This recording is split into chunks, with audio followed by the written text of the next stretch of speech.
Okay, I'm pleased to have the opportunity to talk a bit about the World's Baseball Tournament that occurred in 1867 um, in Detroit. I serve as a volunteer and part-time staffer at the Henry Ford in Greenfield Village, where we recreate that tournament. And so I want to talk about just a little bit of background about what happened at that tournament and what didn't happen at that tournament, and what are some sort of tantalizing things that we find in the newspaper accounts of it. You'll see that I am referring to this as big dreams. And let me talk just a moment about what I mean by that. Baseball has always had big aspirations. You might remember from reading it in 1858 when this new organization declared itself to be the National Association of Baseball Players, despite having no members outside of the New York City area. The newspapers sort of made a little bit of fun of them, about their bold aspirations of being national when they were actually very, very, very regional. In a similar sort of way, in 1867, the Detroit Baseball Club announced that they would hold the World's Baseball Tournament. Ultimately, the world ended up including Michigan, Ohio, Indiana, Pennsylvania, and Ontario, though they had much larger aspirations than that. Part of what was going on there was that the Detroit Baseball Club really were big fish in a small pond, but didn't realize it. In 1850, they were formed in 1858, and they attended the National Association of Baseball Players convention in New York in 1860. They were by far the team that traveled the farthest to be represented at that convention. And so they got a lot of attention about, quality baseball traveling, to the West. And many of the people in the Detroit club were relatively well-to-do, not all of them, but many of them were. And so and of course the meeting was not during the baseball season, so they didn't really play each other. They didn't see games played, but everybody just assumed that Detroit must be pretty good. They actually did dominate locally.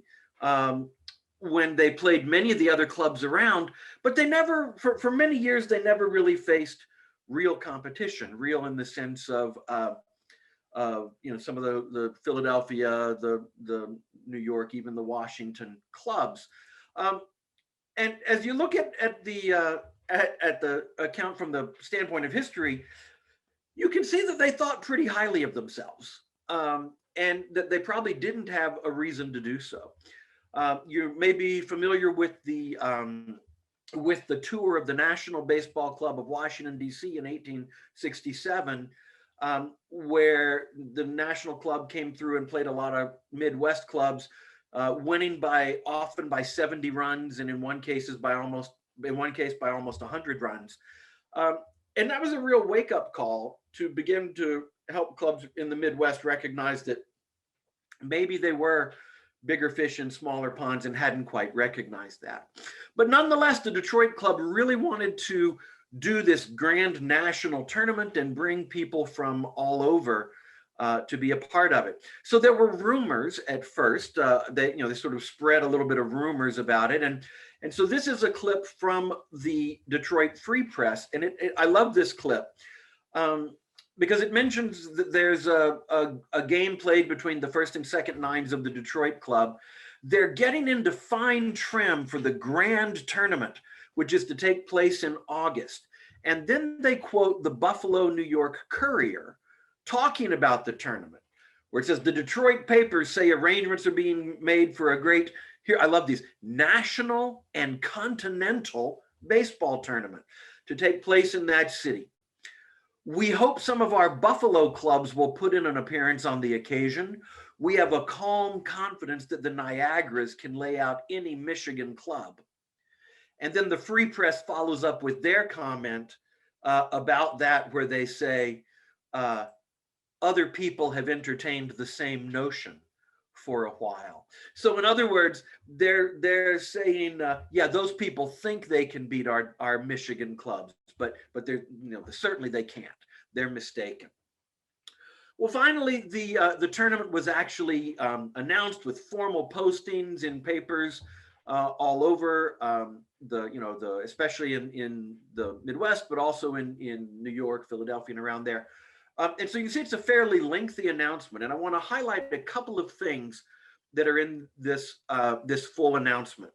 The first is right down here, where it says that money has been set aside. At this point, this is an early announcement where it says $700. That money eventually was increased. They've been set aside for the purpose of bringing the Atlantics of Brooklyn and the Athletics of Philadelphia to play, not in the tournament, but to play a game. And they were very excited that they were going to be bringing these clubs. As they say, spoiler alert, those clubs didn't come. So there ended up not being any of those sort of well-known national powerhouses. Let me hit a second piece here. If you see this little place from the top, and there are two things that we're going to come back to in a little bit. I'm going to come back and touch on these. First is that the first prize includes $300 in greenbacks, so actual cash money. And second is that there is a gold-mounted rosewood bat that will be a trophy for the first class winning team. There were three classes of teams that appeared in the tournament: first, second, and third class, and each club chose what class they would appear in. So the statement also goes on to say that the games will rely on Haney's baseball book of reference. And so a couple of things to say about this. Haney's was actually new at this point. It was first published in 1866, but in a very, very small print run. It then became much better known in 1867. But you'll notice here it says, Haney's baseball book of reference by Henry Chadwick. So the publisher Haney published this book by Henry Chadwick. Now, there was another book that you probably are pretty familiar with, Beatles Dime Baseball Player, and published by a different publisher, Beatles, with the same rules, also by Henry Chadwick. So Henry Chadwick was really working every angle here, and he would promote both of these books, but especially he promoted Haney's because it was more of a handbook or a book of reference on how to play the game. But it did talk in detail about specifically saying that they would rely on Haney's baseball book of reference. The rules are, of course, the same. They're the NABBP rules, but there was a lot more information in Haney's. When the tournament actually began, these are the teams that participated. And if you look over this list, you'll probably see very, very few teams you've ever heard of. They did not end up being a world or continental or national tournament as they had hoped. And they really did draw primarily from relatively local clubs. You can see some Ontario, some Pennsylvania, and a lot of Michigan. So the clubs did not end up being as broadly distributed as they might have hoped. But it ended up being an interesting design of a tournament. They made the decision to only play one game at a time, to only use a single field, and you would purchase admission for the day. And so the games would start, and they would play 2 or 3 games, usually 3 to 4 games a day. And then the tournament was thus structured to go as long as it took. And it ended up being about a week. Now, one of the things about the coverage for this tournament, the Detroit Free Press was not a massive baseball-oriented newspaper, but they did cover the tournament very extensively. And for every day of the tournament, they had at least one game where they provided play-by-play coverage. They had box scores for all of the games, but they included play-by-play coverage for at least one game each day. And so here's just an example of the first innings of the opening game of the tournament between the Oakland and the Commercial clubs. And you can see just the descriptions. Clark took his stick and struck a grounder to shortstop. making his first base, made his second on the first ball pitched, and came home on a passed ball. Joslin sending his ball to a low ball to left field. And then he was put out trying to return on a foul ball. So he goes through and describes. Look at that bottom one. I appreciate these descriptions because I'm always curious about the language that was used. And so it says here that Barber came to the scratch, which is another word for the strikers line. And it also, that word seems to originate from the time when the strikers line was just made with a scratch in the ground rather than being something more formal. So Barber came to the scratch and sent a ball over first, which he reached in safety. Notice that nobody is safe. That safe is not yet the opposite of out, but he reached it in safety. To finish up this top of the first, Cornell struck a fly to right, sending Barber home. And so there's a lot of scoring towards the end, and it notes about passed balls. And then Egbert went out on a fly foul to the catcher, side out. So there's that's the level of detail for at least one game on each day of the tournament. That's really helpful to be able to read that level of detail of description, both for how the game was played, how the outs were made. One thing that we always talk about in a lot of our vintage baseball is the question of stolen bases. And so within that same game that we just described, I'm going to show you just a few examples here. In the second innings, Barber hit a fly to right field and reached second base. And he was at second and then stole his third and went home on a wild thrown ball. So notice that they're explicitly delineating between a stolen base and a wild pitch. Mason struck a ball to right field and got his third by theft. Hall went to first on his hit, went to second on a passed ball. Not only are they delineating between stolen bases and wild pitches, but also between wild pitches and passed balls. So he got the fly to left field, got to first, went to second on a pass ball, captured his third on the sly, and went home on a wild throw. So each base a different way. A hit, a stolen a pass ball, a stolen base, and a wild pitch that led to that score. As you follow through the rest of that game, we actually end up with 17 things that are described as stolen bases within that single game. Although I do want to highlight, sometimes you need to be pretty cautious in your read. Notice this last bullet point. It says, Cornell got to first by fly to right. Cornell stole second. Webb went to first on 3 balls, and Cornell stole third.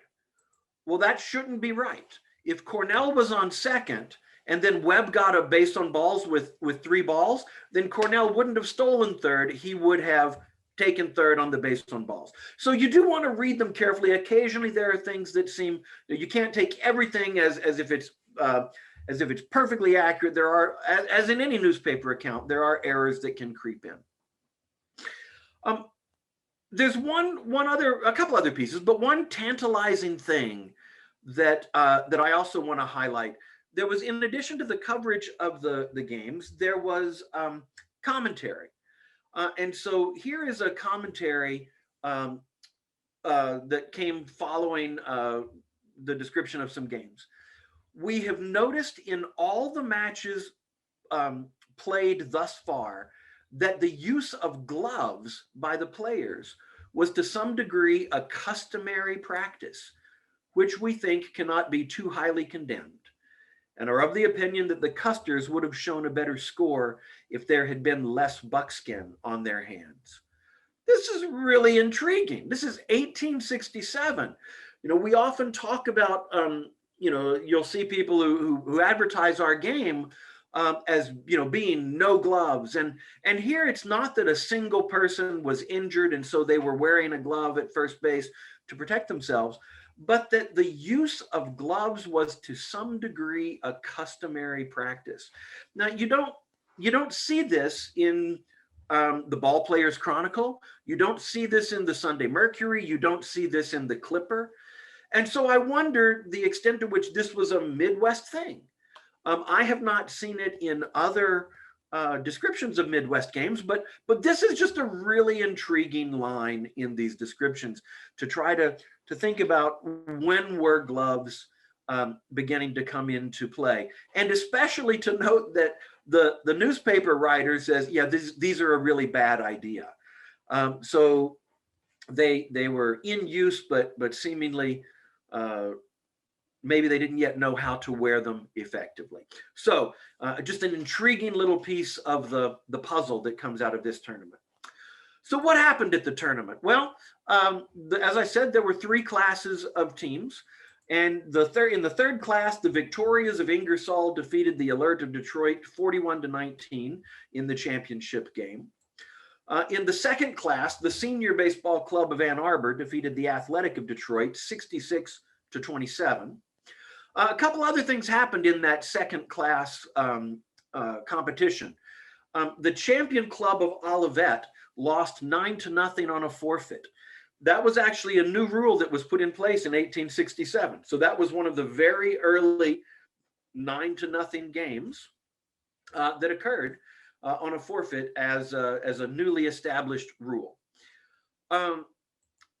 Also interesting, and I'm going to talk a little bit more about this in just a second. So here's just one example. Ogama of Flint beat Custer of Ionia 62-50. But that's actually the score after 8 innings. So it was 62-50. And in the top of the 9th inning, the Ogamas scored 12 runs, making it 62-62. They went to the bottom of the 9th, and the Custers scored 1 run, thus clearly winning the game. Because there were other games to be played, the game ended at that point. But because the 9th innings had not been completed, the score reverted to the score at the end of 8. Today, that would have been called a 63-62 walk-off, but there, under the rules of there, because the 9th inning was not completed, it became a 62-50 8-inning victory. So I'll come back and talk about that in just a second. Other things that happened in the first class, the Unknown Club of Jackson, Michigan defeated the Alleghenies of Pittsburgh 29-26. That was actually the closest game of the tournament. The Alleghenies had previously defeated the Young Canadians, and the Young Canadians were hampered by the death of their pitcher the week before. So they were coming in with their pitcher gone. Now, what's interesting is in 1867, there's this new section of a rule that I've always been intrigued by. It was already in the rules when this happened, so this wasn't the cause. But Section 39 of the Rules of 1867 it talks about, that games are supposed to happen at the time appointed. This is where we get the forfeit rule. And so they shall be entitled to a score of 9 runs for any game so forfeited. And here's the interesting part. Unless the delinquent side failed to play on account of a recent death of one of its members and sufficient time has not elapsed to enable them to give their opponents due notice before arriving on the ground. So you just know there's a story there somewhere that some club claimed a forfeit victory against another club who had had a death the day before. And I've never known where that rule actually came from, but it seems like it might have actually it could have come into play here. But the Young Canadians braved on and played their game. The Welkin Club of Port Huron, Michigan, withdrew in the 3rd inning when their pitcher, Blennerhassett, was injured.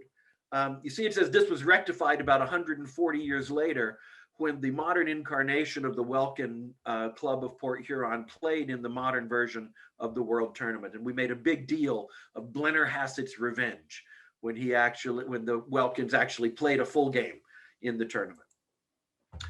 There was a friendly match between Detroit and the Alleghenies. The Detroit club, as the host, did not participate in the tournament, but there was, to conclude the tournament, a friendly match between Detroit and the Alleghenies, the 2nd place club. I'll come back to that in a second. And the Alleghenies won that game. So you saw that there were some pretty high scores there. Here's what the runs looked like. In the 3rd class, there were on average, the total runs were about 68 in a game.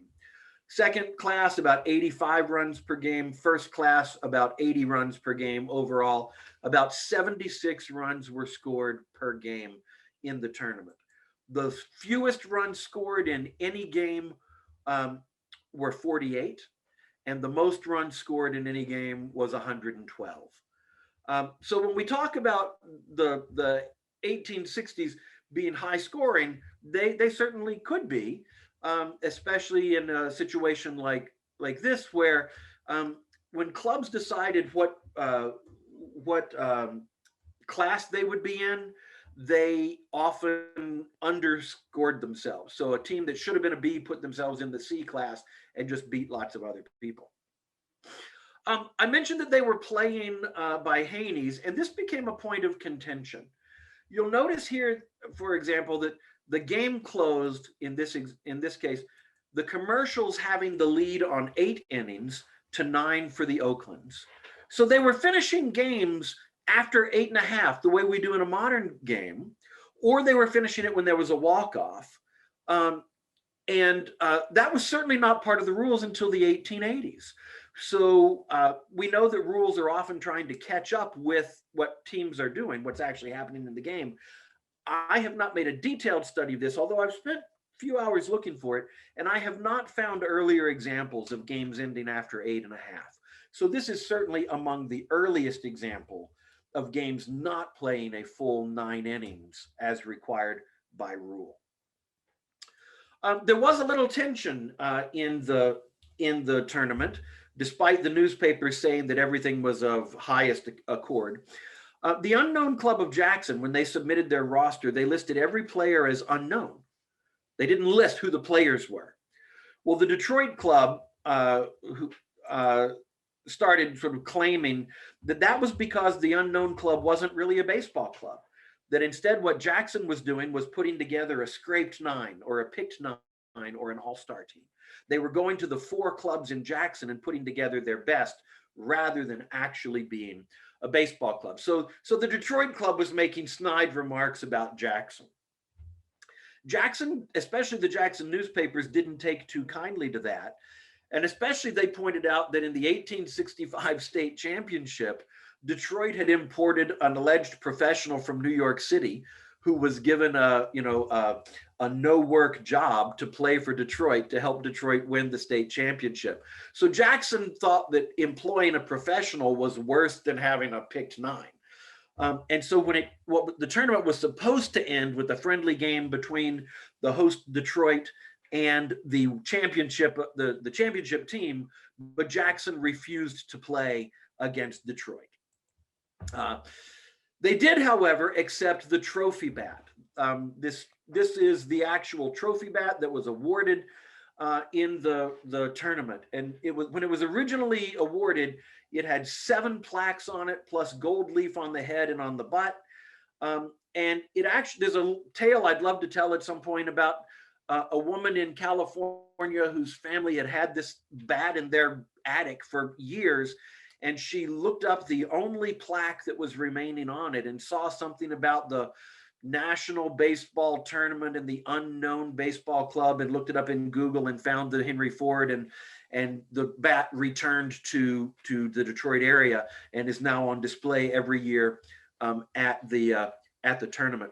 The first year that I was asked to umpire instead of play at the World Tournament, I told the people running it that my price for doing so was that I got to hold that bat in my very hands. So that was one of my favorite moments. And so you see the plaque there. Now, I had also mentioned that Detroit was very interested in getting lots of national attention for this tournament. They ended up not getting that because you remember I said that they were paying $300 to the winning club? Well, the rules of the day forbade professionalism. And Henry Chadwick in the Ball Players Chronicle and elsewhere where he had influence, once he realized that was being paid, he refused to publish any scores from the Detroit tournament, saying we shall publish no scores of games played for money. So the issue of the Ball Players Chronicle that should have described the tournament instead included a little game between the Central Michigans and the Capitals. And so it was not much there. The Detroits actually did play the Atlantics the next year and got thumped 40-11. And that really took away all their pretensions of having been a major powerhouse club. The newspapers said it was the total overthrow of any pretensions they may have had. Today, we do play the World's Tournament of Historic Baseball at Greenfield Village and have for over 20 years. Or played for almost 20 years. And today, we do use the rules of 1867 as presented in Haney's. We give many of the same awards. Currently, it's a 12-team tournament that we have always enjoyed sharing. So this tournament that we play today is based on this one from the 1860s. We've now played hundreds and hundreds more games than they ever did, each year claiming it to be 1867. But we think it's been a good experience for the clubs that have been able to be there. Happy to answer any questions that you have about this this interesting event in Detroit and early baseball history.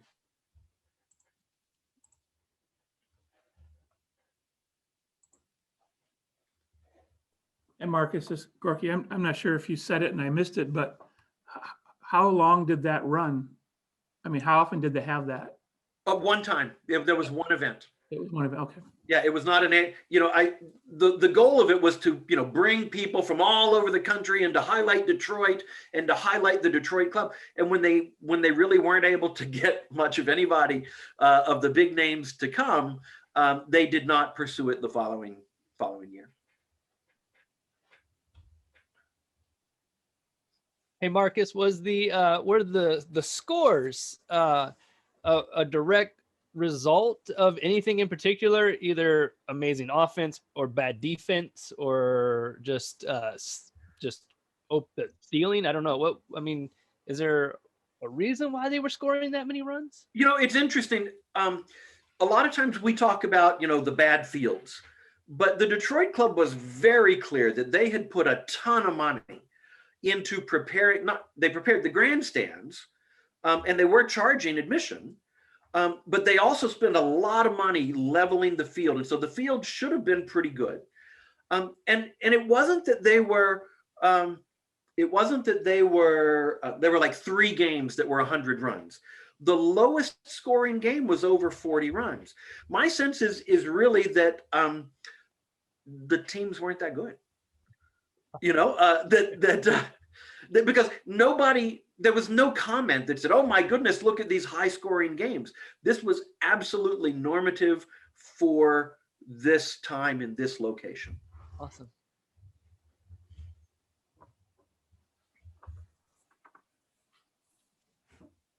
Any other questions?